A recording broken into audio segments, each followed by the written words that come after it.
கிறிஸ்துவுக்குள் என் அன்பு தெய்வ பிள்ளைகளை, பரலோகமான நிகழ்ச்சியின் மூலம் உங்களை சந்திப்பதில் என் இருதயம் கர்த்தருக்குள் மிகுந்த மகிழ்ச்சி அடைகிறது. இன்றைய பரலோகமான உங்கள் துக்கமெல்லாம் மாறப்போகுது. விசுவாசிங்க, என்னுடைய துக்கமெல்லாம் மாறப்போகுது அப்படிங்கிறத நிச்சயமாக நடக்கும். யோவான் 11:40 மார்த்தாள் மரியாளை பார்த்து இயேசு சொன்னா, நீ விசுவாசித்தால் கர்த்தருடைய மகிமையை காண்பார். என்ன மகிமை? துக்கமெல்லாம் மாறின ஒரு மகிமை. துக்கத்தோடு இருக்கிறாங்க.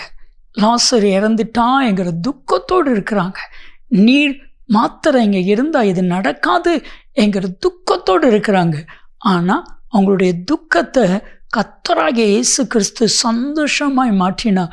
மரித்த லாசருவை திரும்ப கர்த்தர் கொடுத்தா. நீங்களும் சந்தோஷமாக இருக்கும்படிக்கு எதை இழந்தீங்களோ அதெல்லாம் திரும்ப உங்களுக்கு கர்த்தர் கொடுக்க போகிறார். உங்கள் துக்கம் எல்லாம் சந்தோஷமாய் மாறப்போகிறது.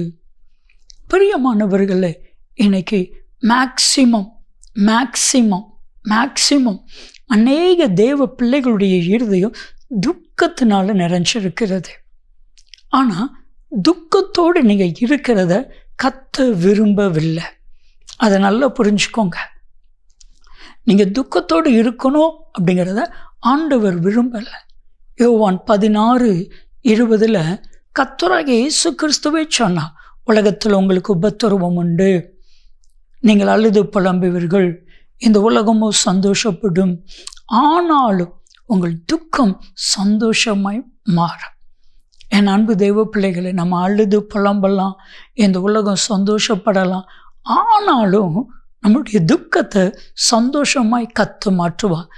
எப்போ மாற்றுவார்? அதுதான் ரொம்ப ரொம்ப முக்கியம். உங்களுடைய துக்கத்தை கர்த்தர் மேலே வச்சிருங்க. ஏசாயா 53:4 ஆண்டவர் மேலே உங்கள் துக்கத்தை வச்சிருங்க. அவர் நம்முடைய பாடுகளை ஏற்றுக்கொண்டு நம்முடைய துக்கங்களை எல்லாம் சுமந்தார். உங்கள் துக்கத்தை சுமக்கிறதுக்கு கர்த்தராகிய இயேசு கிறிஸ்து இருக்கிறாரு. ஆகையால் நீங்கள் உங்கள் துக்கத்தை ஆண்டவர் மேலே வச்சிருங்க. உங்கள் துக்கம் சந்தோஷமாக மாறும். ஒரு நாள் எனக்கு ஒரு ஃபோன் கால். அந்த காலில் ஒரு தாயார் கண்ணீர் சிந்தி கதறாங்க. ஐயா, என்னுடைய ஒரே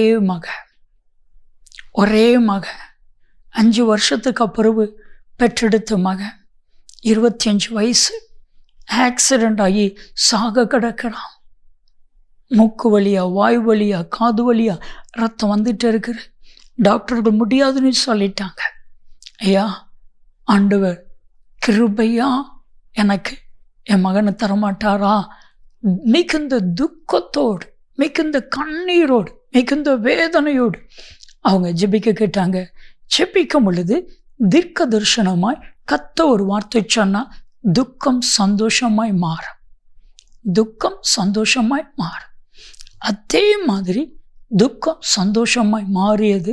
டாக்டர்கள் ஆச்சரியப்படுகிற வண்ணமாக அந்த சகோதரர் பிழைச்சாங்க. ஆண்டவருடைய கிருபையினால் இன்னைக்கு நல்லா இருக்கிறாங்க. எது உங்கள் துக்கம்? கடனுங்கிற துக்கமா? வியாதிங்கிற துக்கமா?